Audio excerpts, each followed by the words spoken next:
Welcome back, ladies and gentlemen. We've had a little break, but the MMA Huddle is here, and we're going to be breaking down Gus versus Lionheart, let's say, Gus and Smith. Before we jump over to that breakdown, though, Will is going to give his tips later on at the end, so do stick around for that. And of course, as always, if you have not subscribed already, hit that subscribe button down below. If you hit the little bell option, it will give you a notification when the new podcast is up, and also any interviews that we do as well. So thanks for all coming back, ladies and gents. Will, did you have a nice break of not having to break down fights? Yeah, like I say, it's some people like to do it every week now, but like when you've been doing it as long as I have, it's like these breaks come at such a kind of good time, especially this year. There's not all that many breaks, if we're being honest. So thoroughly enjoyed it. All I was doing was working, which is never great in first place. But getting back into watching some more fights and having a kind of little break was really, really nice. And we've got one coming up in a couple of weeks, but got a couple of fight cards beforehand. And this is kind of the filler before UFC 238 next week, which is a great card. So yeah. Yeah, and I've got the TT racing starting as well over here. Oh so yeah, it's... I actually saw that in the news today. I saw something pop up with that, so I was like, you'll be busy over your way. Oh gosh, yes, Yeah. very busy. Lots of wild stuff going down. Not a bad thing at all. So lots of food as well. That's terrible. It's terrible for my weight cutting. Let's start though with the card. Well, let's jump straight into it. There's some interesting bouts, as in shortly spoken about bouts, because they're not that great, but it is what it is. Let's talk about it there. Let's go. We don't know this full schedule at the present time, but we're going to start with the bout of Rostem Akman against Sergey Khandozhko. We'll start with that fight because we're not sure the placement, but we'll go upwards from there. Will, do you want to start off with that fight, as I'm sure you're enthralled about this one? Yeah, like I say, I was kind of surprised when they signed this Russian guy in Sergey. I thought I was a little bit. It was just a little bit funny. All the guys that they could sign, they go and sign this one. I don't think he's bad per se. I just don't think he's overly great. And then Fabinski got injured, and they pulled in a 6-0 guy here. I think he's based out of Sweden, and he's had a load of amateur fights. I did hear about it. I think I watched a program on. And it was about the amateurs, the IMAFFs, whatever they're called. Yeah. And he was on there, and that's where I first came across him. I kind of followed him. I think he lost only one of his amateur bouts, and like I say, he's undefeated as a pro right now. So, yeah, he's got his opportunity. I think he fought maybe 2 weeks ago, so he's fresh. He's come in there. Like I say, Sergey to me is not really great. I think he's very vulnerable in the clinch. I think he's vulnerable getting taken down. I think he's strong, so it's his striking. But even then, he's kind of like a counter striker. And he tries to fight at distance, but he's not overly good with his distance striking either. If this Rostem kid had more experience, I think I would probably pick him here. But the fact that the Russians here, he's got like 30 fights, that's a lot. Even if it is both guys' first time in the UFC, it's a lot of experience to have, learning from your losses, and he's got a lot of wins on his. I'm going to take Khandozhko. I think that's how you pronounce it. Khandozhko to win via decision, though. Okay, well, nice. Okay, yeah. One thing about Rostem that stands out is that he's got a body of hair. That man has got a. He's not shy. He's not shy at showing off. I would love it if he just waxed everything and just had the bushy bit like Zangief from Street Fighter and a little bit of tufts on his shins. That would make my day. Just put it out there. If he just wore that kind of attire, that would be amazing. But yeah, he's only been pro for like 2 years. So I know he's had lots of amateur, but even still, man, that's got to draw up some question marks. Some of the opponents he fought, not the overly great. Same with Sergey. Sergey as well. He's not fought the overly great kind of opponents in his roster. He's lost to some very good opponents though, and like you said, I think Rostem could cause problems in the fight for him. You know, full of beans, and I think Sergey's going to have a rough time as well. I'm going to pick Rostem in this. I don't know why. I feel that he could get the fight to the ground, and Sergey on his back isn't the best off his back, and I think Rostem can get. He's got good when he's on top. He's got good heavy control, and he's got some good ground and pound. And he's very aggressive at coming forward. Like you said before, with the distance management, Sergey's not the best at distance management. So I think Rostem can catch him out by being overly aggressive. Because he likes to just come forward. He's not a counter striker himself, Rostem. He likes to throw. He's not polished at all and striking, but at the same time, he's got the wrestling background to kind of get Sergey down, I think. So I'm going to go pick Rostem. I think he can get the job done in this one. So that is my pick for this fight. I just think maybe a decision win for Rostem. We'll see how that goes. Next up, we have in the lightweight division, we have got Joel Alvarez against Danilo Belluardo. Now, a surprise signing would be in Daniel Belluardo, Italian stallion, fought on their Venator cards. Kind of washed up those cards, haven't they? In essence, you know, I think he spent more than he could afford. Really, the guy. I can't remember the guy's name, but he was all over social media. And it's a shame because it was nice to have the idea of Italian MMA going down, but he is someone you got to be worried about. He's lost 3 fights via TKO/knockout. He wasn't. All his losses there with the TKOs and that they weren't. He wasn't starched. It wasn't like a Terry Etim. He did get rocked. He just got overwhelmed by the punches and bunches, and the referee stepped in. So in a way, it's not as bad as the starching, but it still means he can get rocked. It's something you got to take into account. You know, he's been rocked 3 times. Joel Alvarez, though, seems like very much like a counter striker with his style. I thought he was very tentative in his debut in the UFC, but then again, Damir was making a debut, so I don't, for someone that long in Alvarez, he was far too tentative. He wasn't using his teeps, wasn't using his reach at all that he had. Really was perplexing. Maybe he'll come into this fight a bit more relaxed, but I still think he's out of his depth, in my opinion. I think Alvarez as a whole is out of his depth. But then again, this Danilo is kind of almost a good opponent for Alvarez. Danilo is not the best striker. He comes forward, he's aggressive, don't get me wrong, but I don't think he's a great striker at all, if I'm honest with you. I just think he tries to overwhelm their opponents with power. But he's there to be hit, and he gets rocked, he gets wobbled, and then he goes down. Again, another guy he's fought like McKee, was a quality opponent. Paterno, another quality opponent. But some of the other guys he fought, they're very forgettable.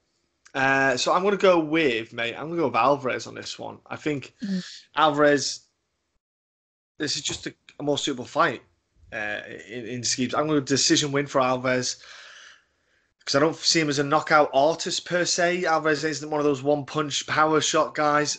I do still worry that he doesn't bring his hands back to his chin a bit. He does lean back when he's getting struck at, but at the same time, Danilo hasn't shown me the kind of skill set required to take advantage of someone like that.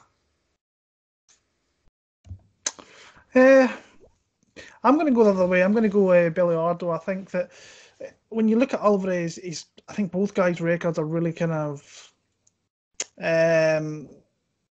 made up of a lot of guys with kind of losing records personally. And I was not impressed by Alvarez in his UFC debut. I thought Damir Ismagulov did the very least in that fight and still won 30-27. Like didn't shoot, just kept on the feet and just like that was as comfortable a 30-27 as you're ever going to see.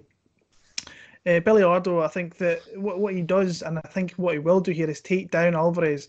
Now, in saying that, I think that's probably playing in Alvarez's hands a little bit because a lot of his wins are by him catching submissions off his back, and he seems quite good at that. But I think that on the feet, I think it's going to be very, very kind of tentative.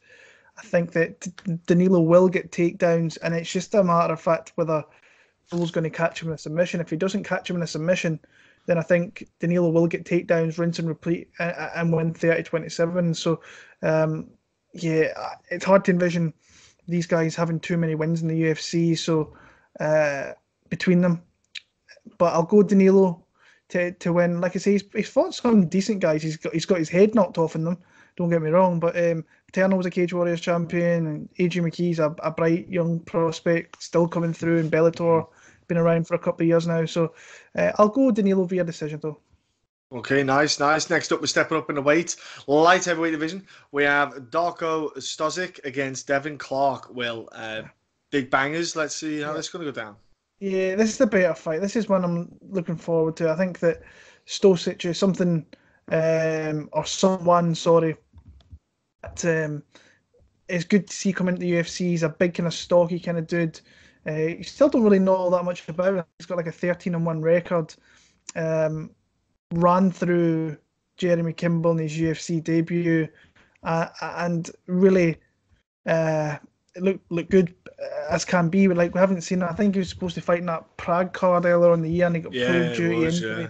And but you can see the guy is very dynamic, big power. I kind of worry about his cardio if it kind of goes a little bit later. Striking's okay, big leg kicks are something I like that I nearly forgot about there. Big leg kicks, and I think if he wants, he could take the fight to the ground. I also think he can stop Devin Brown taking him to the ground. Now, Devin Brown's someone I think, Devin Clark, sorry, I don't know where Devin Brown came from. Devin Clark, I think because maybe his nickname's Big Brown Bear or something like that. But Devin Clark is a good athlete, and he is a really solid good athlete. I think he's got the basis of a good game if he could put it all together. I just don't think he's ever going to put it together in the UFC. I think he's going to lose as many fights as he ever wins in the UFC.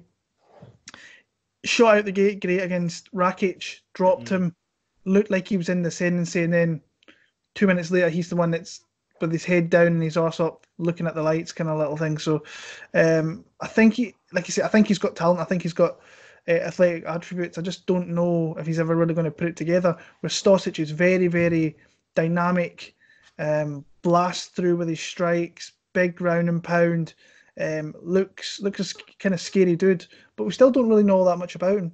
But I think this is a good fight for Stosic. I'm going to pick him to win via TKO. I think that he will stop takedowns, and I don't believe in Devin Clark's chin. I think he can be hit with a big shot and rocked and put out.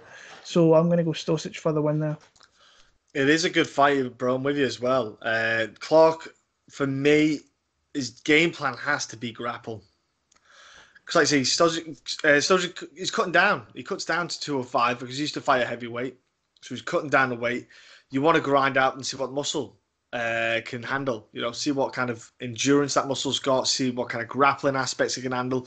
If I'm Devin Clark, I'm going straight to the cage and just, pummel. Just accept that I'm going to pummel this fight for 5 minutes. For the first 5, take away that explosive power, take away that burst that Stozic has. Because if you see, like say, the Kimball fight where it was kind of set up for him, that fight, but at the same time, he still had to win. And that's what he kind of did. He did this like explosive kind of charge and takedown and just started using ground and pound. Prior to that, though, he wasn't doing much. Very heavy-footed, hands up, protecting, just taking his time, not doing much. If you look at his fights outside the UFC, he fought just a really fat guy. It's the best way to describe it in a heavyweight fight, when just won with leg kicks. Just literally leg kicked the guy, and the guy ended up buckling. To be fair, I think the guy's knees were already going because of having to hold that belly of his up. But that's why, if you watch the fight, that's why his knee probably buckled. But, he fought heavyweight, so he was always quicker. He was always, been able to outpower some of them maybe as well because he wasn't fat. He was quite yoked. Man, if Devin Clark can stick to the game plan of grappling this fight, I think he could actually wear Stozic down where he takes away that initial danger. But I don't think he will. I think he'll just... I don't know why. I just don't have trust in Devin Clark's fight IQ. I think he makes some right decisions, but then again, he makes wrong decisions that cost him greatly in fights. And that's the problem with the fight game. You can't make even small mistakes because they are hugely costly. I'm going Stozic as well, mate. I don't know about TKO. I wouldn't be surprised if Devin maybe made it out to the third to decision, but I'm going Stozic as well, mate. I just think he's going to just be patient and powerful and just catch Devin out. So I'm going on the same as you, bro. Next up we have... I've got to talk about this fight. Women's featherweight division. Bia Malecki against... Well, if you look online for this lady, you've got to look under Duda... What the hell's the name they pulled her under on the internet? Like Dynamo Oh, it's mental. Honestly, you can't find it under her name. It's really weird. Eduarda Santana. You can't find her under her name. Right. By the way, I want to save everyone a bit of time. Don't watch the fights. They're absolutely gopping. Right? It's painful. Oh my word. She's flat-footed, slow, sloppy.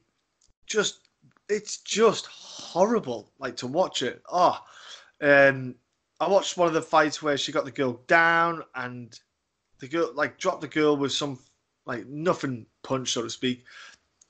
But it was just awful viewing, to be fair, because she didn't know what to do. She didn't go in. She didn't initiate into the grappling. Didn't stand back to stand her up.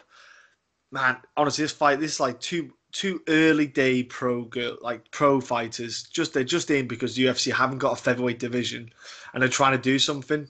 They created a division for Cyborg, and now they've all messed up, and they've got to stick with it. Megan, obviously, or Megan, as you want to call it, lost when she lost her fight. That kind of blew it out of the water as well for them because at least Megan had a bit of a following, so they could have done something with her, but now it's not looking too good for her. But yeah, man, I'm going with Malecki because she's done a bit of Muay Thai stuff as well outside of MMA. So she's done like the kind of striking on the feet for her background, let's say. So she's got a good clinch game. She's got cleaner striking. She's actually got a submission win in a pro debut. Because the girl was going for takedowns. She defended takedown absolutely fine and then whacked in a little rear naked. I go Malecki here, man. I just think she'll just be too quick, a bit too sharp. And yeah, I'm going to decision win for Malecki, but not looking forward to this fight at all. Yeah, piss break fight. Total piss break fight. Doesn't matter if you're at home, if you're in the stadium, the arena, wherever you're going to be. This is the fight you go and take a piss or you go and take a smoke or whatever else. B. Malecki, I'm going to pick. I'm not even going to talk about it. It's horrid. To be fair, she's fighting out of Sweden, so that's something that she's not really got to travel much for it. I know she's been, I think, Fortis MMA as well with Macy Chase on, doing a little bit of sparring over there. So that's definitely going to be something better than what Santana's doing. I'm going to pick Malecki here, but like I say, it's no real confidence in kind of the pick there. But I'll pick Malecki to win that one. Yeah. Want to know pro, nothing to do with a modelling career that's helped her out as well, the kind of post pictures that she posts on social media. Anyway, so lightweight division. Kind of staple in the UFC, really, isn't he? Nick Hein, pops along every now and then. In between filming TV shows and police work or whatever else he does and running Germany. Against Frank Camacho. Will. Interesting to see what happens with Frank trying to go back down to 155. Yeah, like you cannot not like watching Frank Camacho fight because usually there's something spectacular that always kind of happens with these fights, whether they're super entertaining like the Damian Brown one, whether he's getting spectacularly knocked out by Jeff Neal. The guy gives his all. Guy comes forward, he doesn't sit back, and he makes a fight with anybody. If you're in there with him, you're in for a fight pretty much. Nick Hein to me is right at that point where.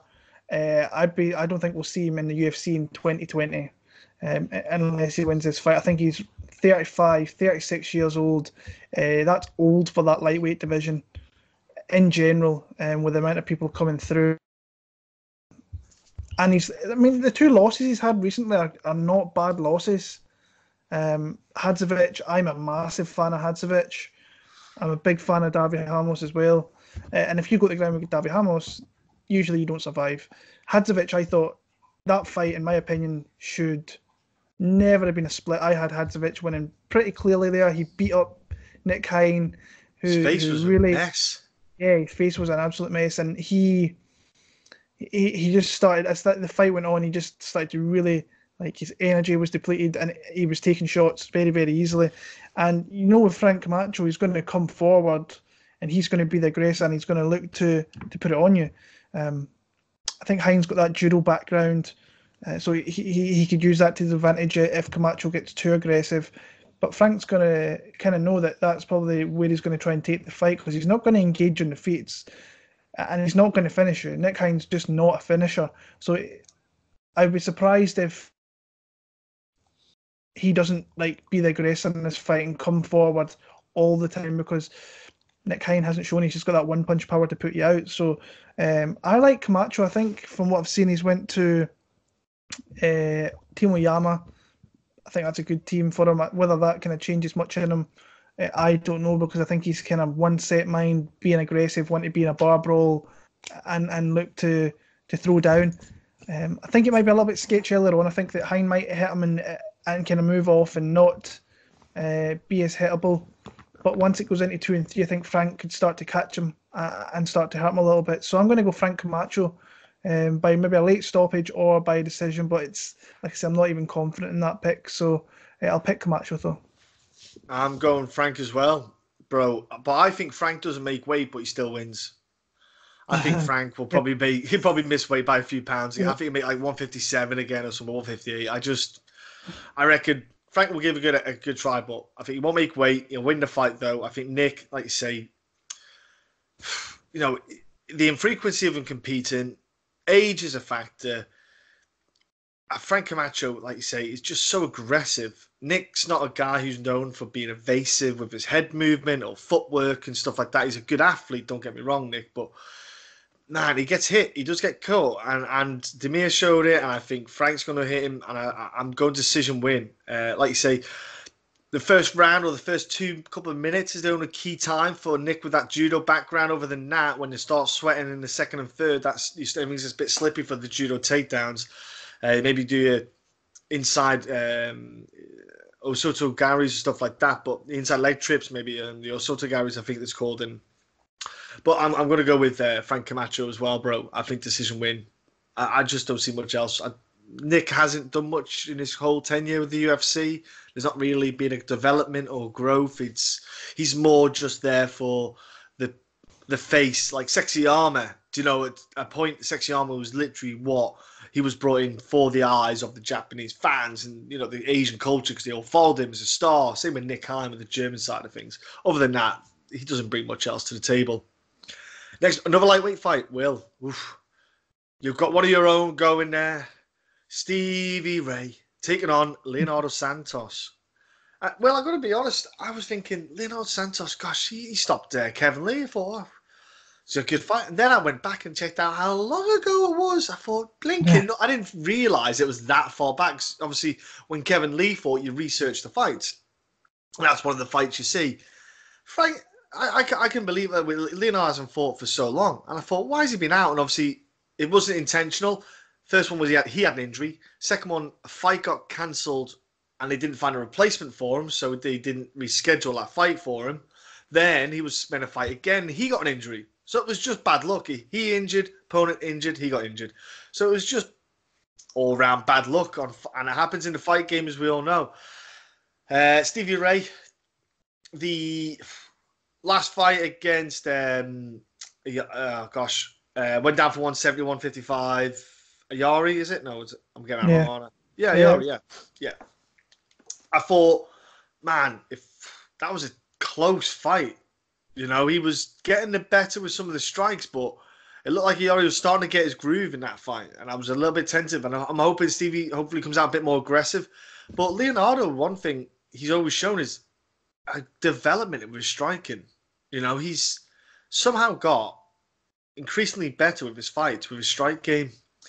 I don't think Stevie wants any interest on the ground with this fight.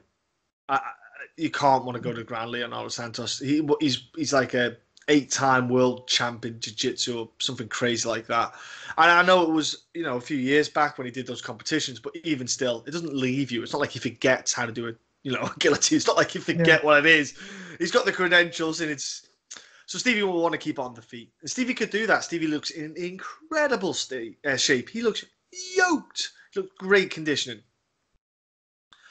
Man, I'm finding this a hard one, man, to pick. I'm going to go... I'll pick Stevie decision. But I'm not overly confident. I won't, but I will. I know he's your hometown boy, and I love Stevie to death as well. I'm going to pick Stevie decision, but I'm not overly confident because Leonardo is so aggressive with striking because he doesn't fear that takedown or go into the mat. He kind of has a bit of a freedom with the striking side of things. But I'll go Stevie decision. But man, it's going to be tight, and it's a hard one to pick. Yeah, like I was the same kind of thought process as you. I was like, where's Leonardo Santos been? I was like, all right, I'm sure he fought last year. And I was like, oh, okay. And then I went back and I was like, oh my God, it was UFC 204 in Yeah, Manchester. And yeah. I watched that fight and like, And we surely met he him. had a Yeah. fight. He had a fight after that. And like, so that's 2.5 years coming on 3 years in October. So I'm like, that's a long ass time out. And he's not a guy that fights all that often anyway. So, um, super talented, fourth Mm. degree black belt on the mats. You don't want to go to the ground with this guy because he'll be very good and he will be.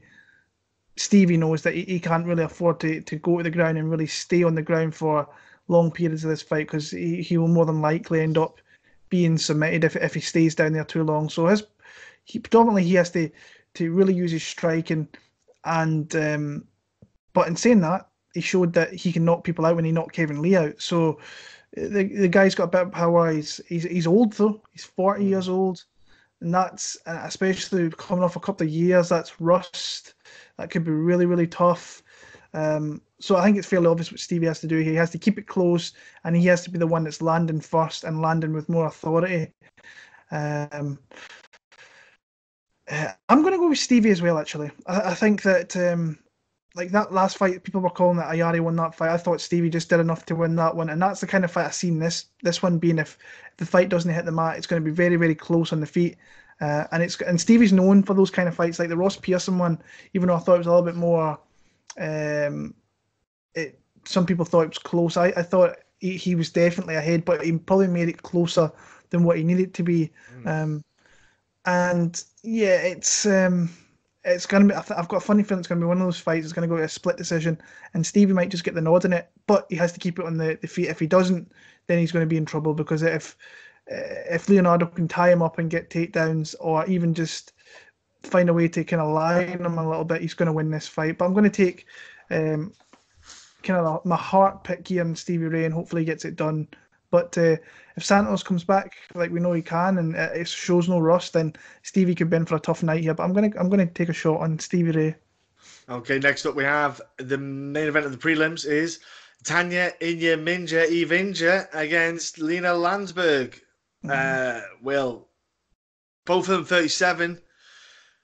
What are you going to see in these two staple ladies? Yeah, don't really give too much regarding this fight, to be honest with you.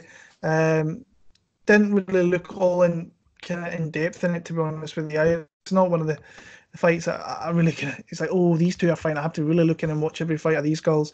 Tonya's Evinger's a little bit kind of unorthodox. She's a little bit. She's she's not. She doesn't like fight like normal kind of girls do. She's a little bit weird with her striking. She overcompensates on things. She's strong.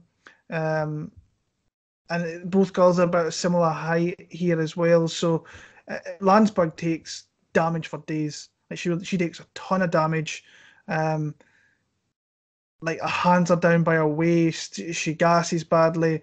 Her chin never moves. Her head never moves. Sorry. So she's there to be hit at. I think what she's going to want to do is clinch up here and try and put her against the cage and try and use that striking. I think that Evanger's going to be too strong. I think she's going to get takedowns. I think she's going to, when she gets to the ground, I think that she will start to unload a little bit and maybe move Landsberg into a position where she can maybe get a submission, where she's got submissions in the past. Like I say, I've not really looked all that much into it. I'm going to go Tonya Evinger, but of course, they're in Sweden. I wouldn't mind seeing Lina get a win in her hometown, but this might be our last fight I think we see her in the UFC. But I'll go Evinger. Still not really super confident to pick, but I'll pick her to win the fight. I wouldn't be surprised if we see two retirements in that night. I think Lena might be one that retires and ends it on a high in a home. But I'm going with Tonya, mate. I'm going Tonya as well. Submission. I think the wrestling will take a toll. I think the wrestling will be key. That showed in the Kunitskaya fight, wasn't it? I believe it was. I think Tonya's going to get the fight to the ground. She's just a dirty wrestler. She's like dirty boxing, dirty grappling. She just makes the fight ugly. She gets to the ground, and like you say, she's heavy on top. She's got good top game.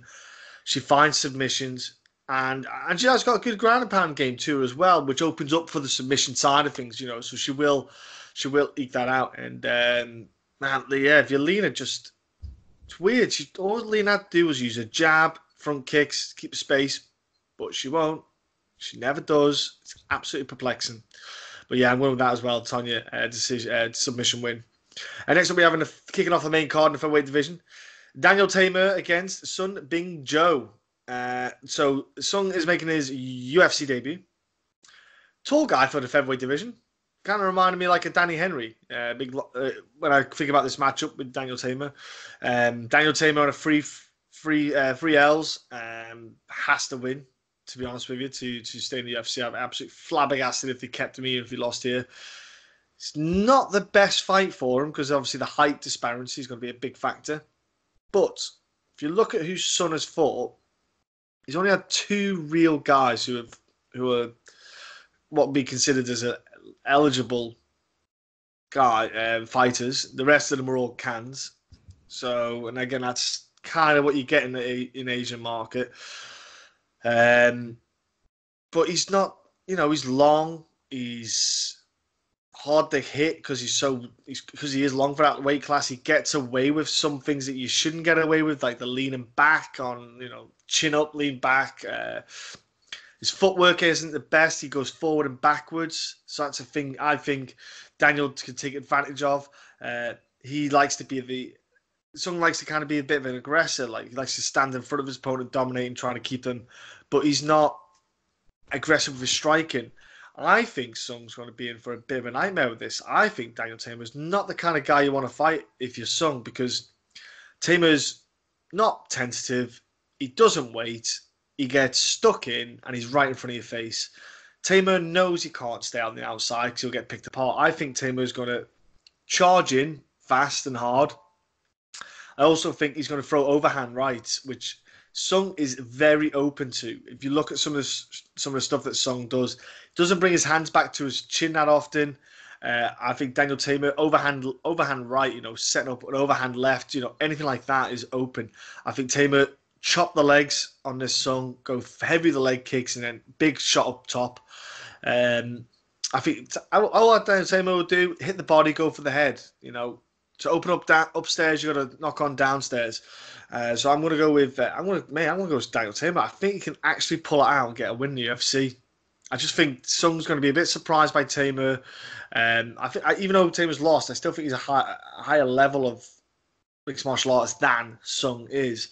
But yeah, I'm going to go Teymur decision, but I wouldn't be surprised if he stops Sung. Yeah.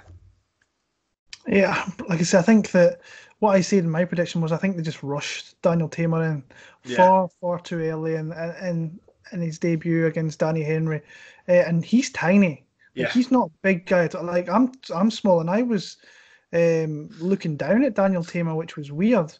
Really, really weird. I think to me he's a natural bantamweight, so it's a surprise to me that he's never even attempted to kind of go down there.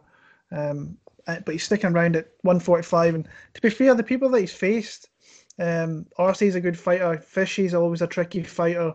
And he always starts quick. He always starts around really well, has opportunities to really do well. But then he fades really, really badly. He throws everything into every strike. He's just one of those guys that starts fast but fades really, really badly. And you can't do that. You're not going to win many fights by doing that in the UFC, in my opinion. And he's got a young Korean coming in here. I like the fact that they're bringing in more people from Korea. They're not going to be facing the best competition coming over, but that they're fairly decent. That they're serviceable. That they're going to work hard. They're not going to fade out of fights. They're going to be in there until you take them out or you beat them over a hard 15 minutes. And he's got a nice mix of TKOs and submissions as well. So, like I said, I just don't think that Teymur, to me, he just got rushed in far too quick. I know he was like 29, 30 when he got his first fight, but he's 31, coming 32 soon. This is probably his last opportunity. So his back's against the wall. He's fighting at home. He needs this win big here. Could happen. I'm going to go with the Korean, though, to win via submission in the early third round.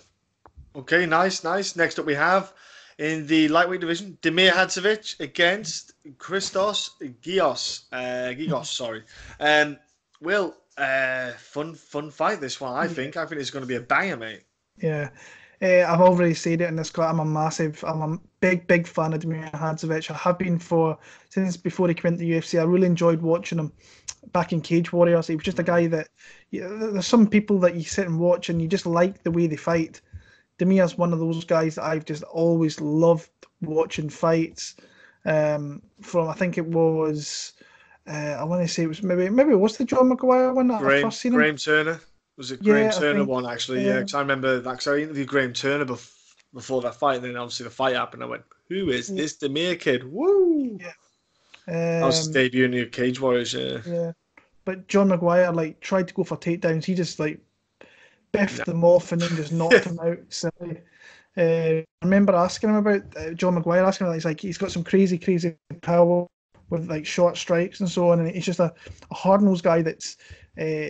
You really have to fight well against him to get him out of there. If you leave him in the fight, like the Marcin Held fight, where he was losing that fight completely, he lost the first 2 rounds.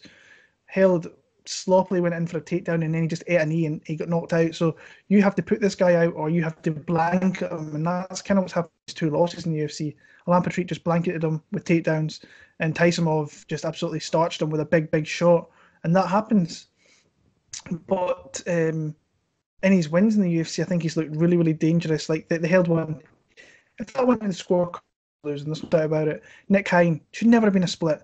Then to me, he looked like he's starting to make his progression as a fighter against Marco Polo Reyes, who's very dangerous, very powerful. I think he was an underdog in that fight as well, which was a little bit weird to me. Showed that he's got takedowns in there, so he didn't really want to stand with Polo and take the opportunity, maybe getting hit with a big shot. He mixed up, got a couple of takedowns, passed a few times, but then he got, when he got the opportunity, he took Polo Reyes out. Like I say, I'm a big fan. Giagos, you look at his 2 wins, like Hirota, I think Jorge Oliveira way back in the day. That Hirota, he gassed his ass out badly in that one. Still won very convincingly. Like his takedowns won him the fight pretty much. Might want to come out and do that there, but we've seen in the past that Damir can, not unless you're really a good wrestling grappler like Patrick is, who just blankets guys, he just lies on you pretty much. Yeah. That if he can not get taken down, then you've got to strike with him, and he's got some big power, and he takes a shot very well too. I know that he got knocked out by Tysonov, but that was a big shot to put him down. I like Hadzovic. I'm one of my more confident picks in the entire card. I think that he can go hard for 15 minutes. He can knock you out at any point in 15 minutes. I think if Giagos comes in here with, if he starts to fade, Hadzovic is going to take over and knock him out. So I've got Damir Hadzovic for a knockout in the second round. I'm going to Damir Hadzovic as well, bro. I just think that fight against Reyes showed he's coming along with the striking, throwing the combinations. Confidence is just, it's almost like he's found his feet in the UFC. You know, he understands now, look, I should be here. I should be doing this. I'm in the right mix. And he himself, I would like to see him shoot for a takedown or 2 against Christos. The only reason is to get it in his head that I can go for takedowns and put it in his back of his mind. So it just opens up the striking for him a bit more. You know, start the fight, maybe shoot for a couple of takedowns, get that playing in his head, and then the strikes can come along a bit more as well, so you can throw the combinations. Man, he pops hard. He hits hard from close range. He's starting to use the jab a bit more. He's starting to, use a bit of the angles. Man, I like Damir as well. I have outside the UFC. I just think he's got a lot of talent. I don't see an opponent before him who does anything particularly outstanding or anything special. So, man, I got Damir, man, all day long in this. I just don't see what Christos is going to offer apart from takedowns, which he's going to have a tough one getting if you keep trying to keep Damir down or getting the takedown. So gas. Damir all day for me on this one. Next up, we have the featherweight division. Back again after a while. Again, his once a year fighters come around. Makwan Amirkhani against Chris Fishgold. Makwan Amirkhani took a bit of a break. Was doing amateur boxing. I don't know if you saw it yourself, Will. He was doing a bit of amateur boxing. I don't know how it really went, to be fair. I didn't pay too much attention into how much it went. He just obviously took a bit of break to work on his striking a bit against Chris Fishgold. Interesting fight because obviously Makwan will try to get the fight down to the ground.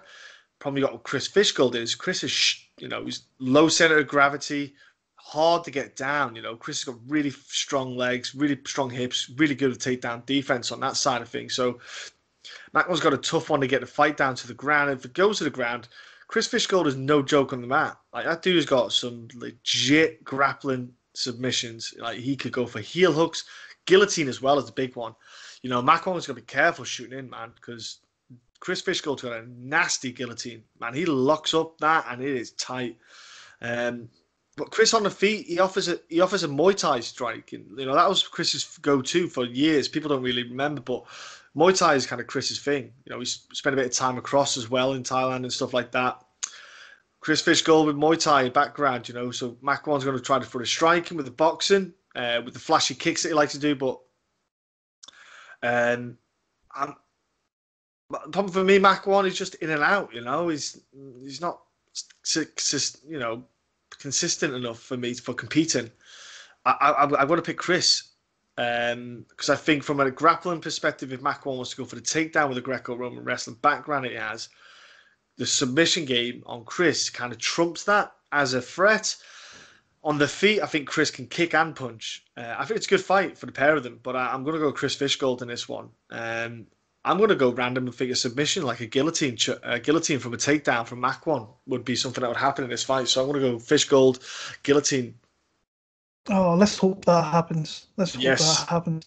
Like I say, Amirkhani, to me, I don't really like the guy all that much. I think he's a bit of a pompous prick, but arrogant, thinks he's bigger than he is, thinks he's better than he is. And like I say, the guy never fights. So, like, it's a full year since he last fought. I'm like thinking, dude, you're in your prime right now. Yeah.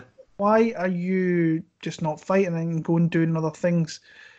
To me, I've never been a big fan. You see me sitting next to, in fact, we were both sitting next to Jason Knight's brother last year. Yeah. I had money on Jason Knight. Still think he won that fight, actually, in my opinion. But he gave Jason, in my opinion, Jason Knight gave him that fight because he settled so much on his back that he just gave the rounds to him, and that's what the judges ultimately scored that fight on, was the fact that he had him on his back for majority of the rounds after him hurting Amirkhani on the feet. But this coming out year in, year out thing, it's not going to do anything good for him. He's going to get rusty. He's not going to come in and perform great because he's not doing it all the time. Fishgold, really good grapple. You know what he's going to do. He's not going to really want to stand all that much. It might be a fight maybe to test that a little bit more, maybe make Amirkhani shoot and then catch him in a guillotine, which he is somebody who's really good at doing that. So maybe that's what I would do if I was Fishgold, is try and use the striking and make him shoot on me. Because then if he comes to the ground, like if they both go to the ground, it's going to be a close fight, I think, depending who's got the top position or the dominant position. Like I say, I 100% want Chris Fishgold to win. I've just got a feeling that Amirkhani is going to absolutely sneak this decision again. I've got a funny feeling with it. The one thing that kind of scares me is Fishgold. Now, he's been 5 rounds before. It's his cardio a little bit. It just kind of scares me a little bit, where he might start quick, win the first, and then lose the next 2. Horrible. I feel horrible in picking Amirkhani, but I just got a funny feeling he's going to win this via a very close decision. Really hope I'm wrong. Hope Fishgold gets in there, just absolutely tanks through him, rips his arm off, rips his neck off, just whatever. I'm not Amirkhani, but I think he wins the fight via a very close split decision for me. Just made me vomit in my mouth, Will. Yeah, next up, light heavyweight division. Jimi Manuwa against up-and-comer, let's say, Aleksandar Rakic, mate. What are you seeing here? Yeah, Rakic. this is a good fight, but people are really high on this Aleksandar Rakic and thinking he's going to be, or thinking he should be further along than what he is.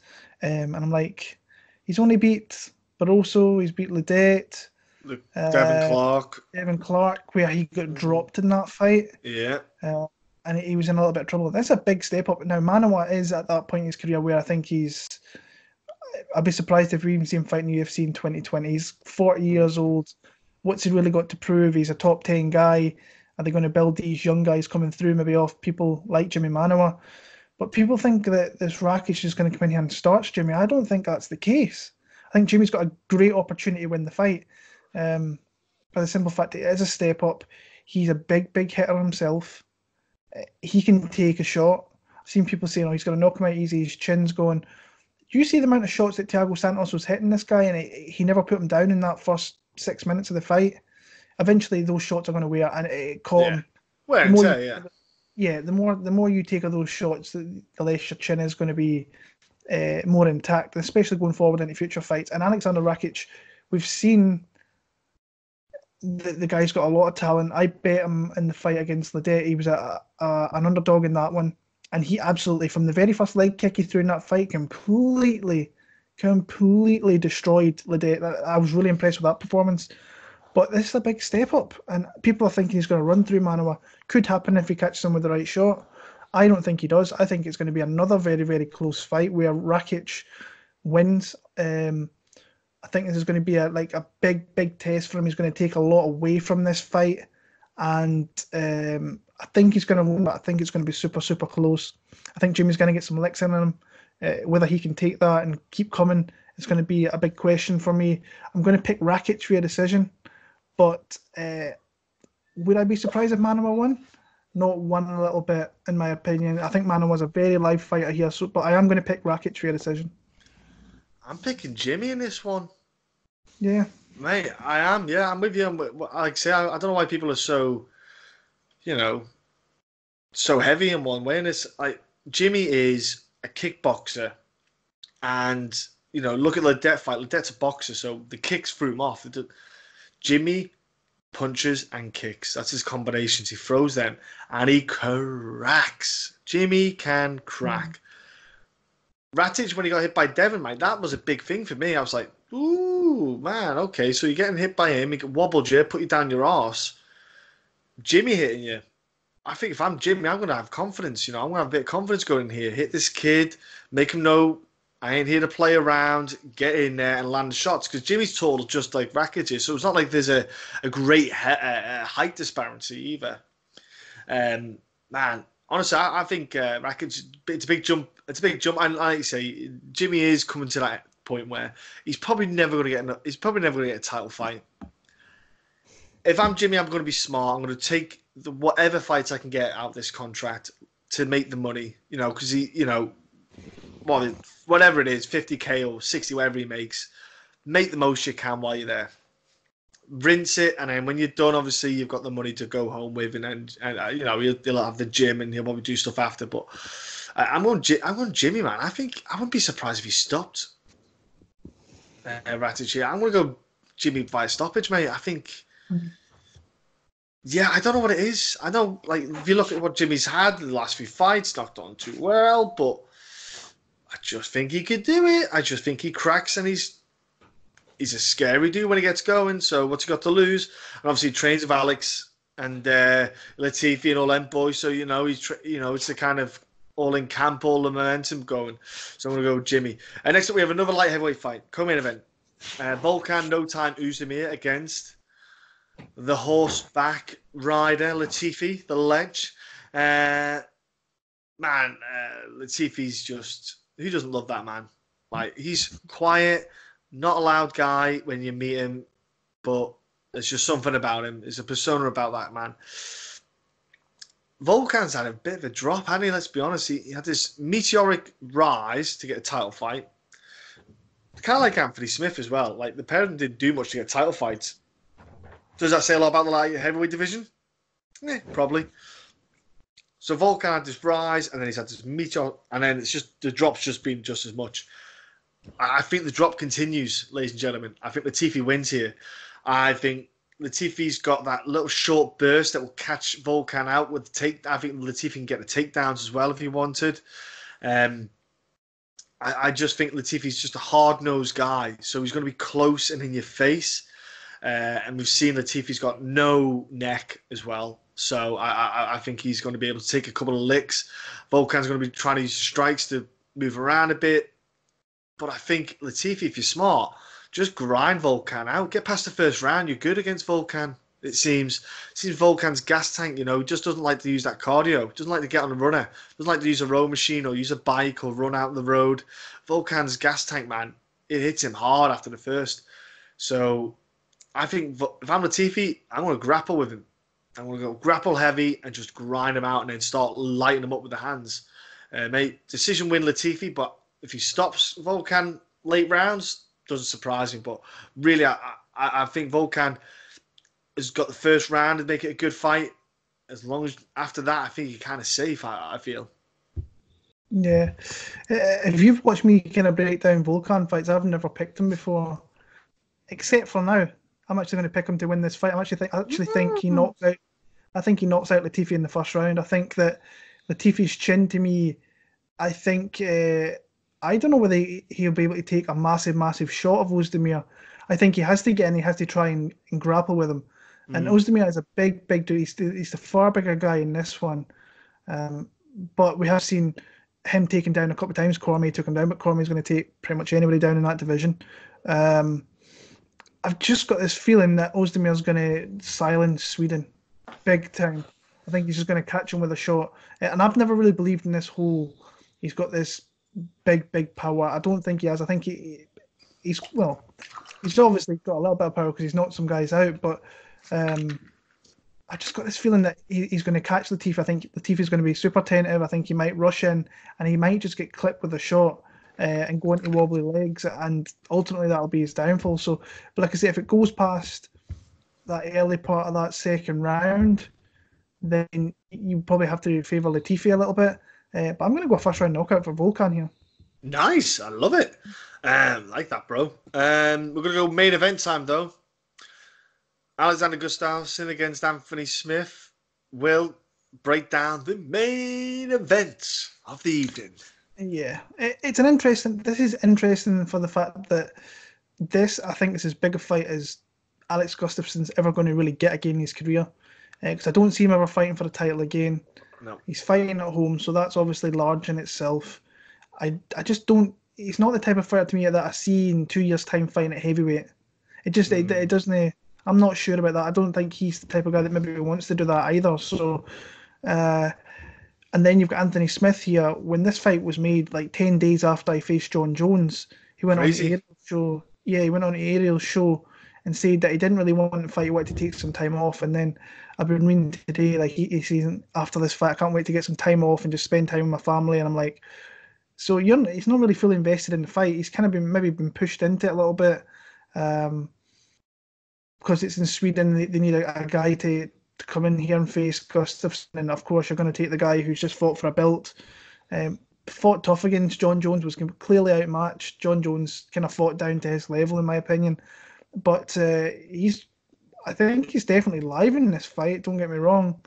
But I think I don't think we're going to see the best Aleksandar Gustafsson, but I think we're going to see a fine performance that he kind of shows every time he fights in Sweden, apart from the Rumble fight when he got caught, and Rumble can do that to anybody as well. But his last fight in Sweden against Teixeira, he looked fantastic. But that was against a slow and aging guy, where you get someone like Smith who's not really aging. He's definitely not slowing in the division, but he's fighting one of the top 3 guys in that division. If you look at Cormier, Jones, Gustafsson's right there, so he's right outside those top 2. He'll be renowned as the guy that's always right to. But I think it's the precision striking of Gustafsson, keeping light on his feet, catching him from distance, trying not to engage too much, because we've seen that Smith's got power. It doesn't take him much to really hurt you either. So, but I think if this fight was to go a little late on, I think that Gustafsson could start to pick at him, start to piece him up a little bit, and that's ultimately where I see him really winning this fight. I can see him knocking him out late in rounds 4 or 5, or win a pretty comprehensive decision. So I'm going to go Gustafsson, maybe swan song in the UFC, who knows, fighting at home here and winning in front of his fans. So I've got Alex for the win. Nice, like you said, this one. I think this is Alex's last fight as well, bro. A couple of reasons being, he's not going to go to heavyweight. No chance. Guys do too much there. Lightweight, Jones is back and he's behaving. He's not got caught. So it's not going to happen. Alex just can't figure that puzzle out, as we saw last time. So what's he going to do? Do you want to just sit in number 2 spot? No. I think Gus, he's only 32. He does modelling in Sweden. He's a bit of a superstar there for the Swedish thing. He's got a missus and a kid. Why would you not want to go out? Main event, hometown. You know what I mean? Perfect for you, Gus. And he talked about retirement, if we recall. Remember, he has mentioned it in the past, so that's got to be in the back of your mind. I think him and Lina probably step away tonight on that night. But with Gus, his fight, take away the John Jones one. Let's look at the Gus, the Glover one. He showed some good, like say, showed really good combinations, good moments. One thing that bugged me was that running away bit, man. Because Glover caught him a couple of times, man. And there was moments where Glover could have put him to sleep if he just caught him the right way. But I think with Anthony Smith, it's a different fight. You know, he doesn't have to do that kind of run away because doesn't have to worry about the takedown so much. And Glover has a crazy little pop in him. You know, crazy little bit of power. I think Alex is going to box Anthony up here. Because Alex is he's almost like a duplicate John Jones body type. So he's got the long arms, the reach, and the boxing and the footwork that Gus has is actually, I think, better than John Jones's boxing. It's just that John Jones offers a different variety of striking, which kind of catches people out. If you look at the John Jones fight, if you're Gus, I would take note of that and would just overwhelm Anthony Smith with volume. You know, lots of jabs, lots of strikes, boxing, just angles. Gus has always shown a good gas tank. Let's be honest. Haven't really seen Aleksandar Gustafsson be knackered ever in a fight, which is, you know, even if you look at the 5-round war that he had with John Jones originally, he didn't look that bad in round 5. So gas tank on, never going to be in question. I think Smith, like I said before, he got a quick title fight like Volkan. And if you look at the resume in which he had to get to the title fight, he wasn't fighting the likes of Aleksandar Gustafsson. I think there's levels to that light heavyweight division. I just still, even though, you know, for me, Aleksandar Gustafsson is the Tim Henman of Wimbledon, where he's always just short of getting that win in Wimbledon and holding it aloft. All the people on Henman Hill watching him lose. I think Gus is that guy, never gets that light heavyweight title, always just shy. But I still think he's just better than the rest. You know, and I think he's better than Anthony. So I think I'm going to go with Gus as well. I'm going to go late stoppage, 4-5. You know, those uppercuts that he did against, you know, Glover. If he can land something like that, you know, good combinations, you know, left jab, right uppercut, you know, little combinations just popping off. Late round stoppage with Gus, I'm going to go for. But I think he will possibly walk away. I wouldn't be shocked at all. Let's go now to the.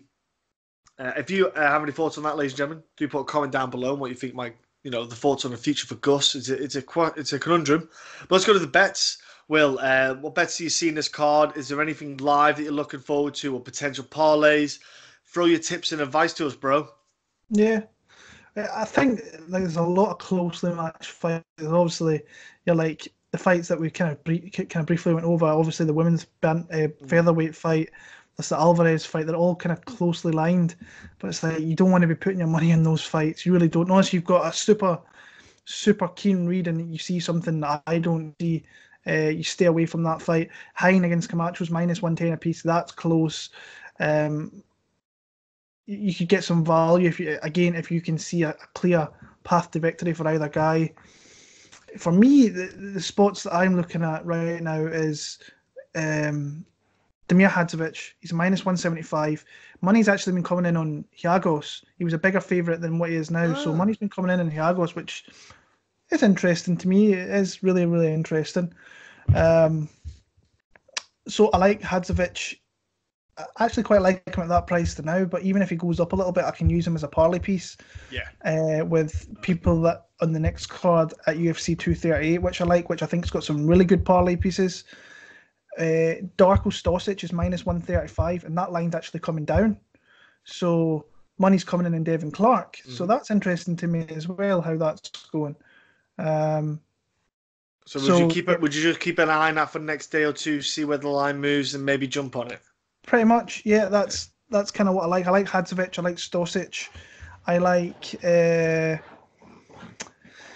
There's not much really else that kind of really jumps out at me. Maybe Oezdemir, he's -130, and I think he's going to win by knockout. Maybe a knockout prop. That line might get close to a pick 'em by fight time, so I'll maybe take a shot on him there. And like I say, there's some fighters in there, like maybe Hadzovic taking him to UFC 238, parlaying him with a couple of people that I like there, like a Peter Yan, who I'm definitely going to bet. Who? Never heard of him. Yeah, so everybody knows what I'm like with Peter Yan. So that's kind of where I'm going at right now. Is a couple of parlay, a couple of straight picks, maybe a parlay piece in there as well. So yeah. Nice, ladies and gentlemen. As always, put your bets down below. Let us know what you're going to go for. Bet responsibly, bet within your means, and enjoy it. It's more about, everyone likes to win, but it's also about being responsible. Thank you all for tuning in this week. We'll be back next week, like Will said there, with cheeky little pay-per-view. And in the meantime, enjoy the violence and join in the conversation below.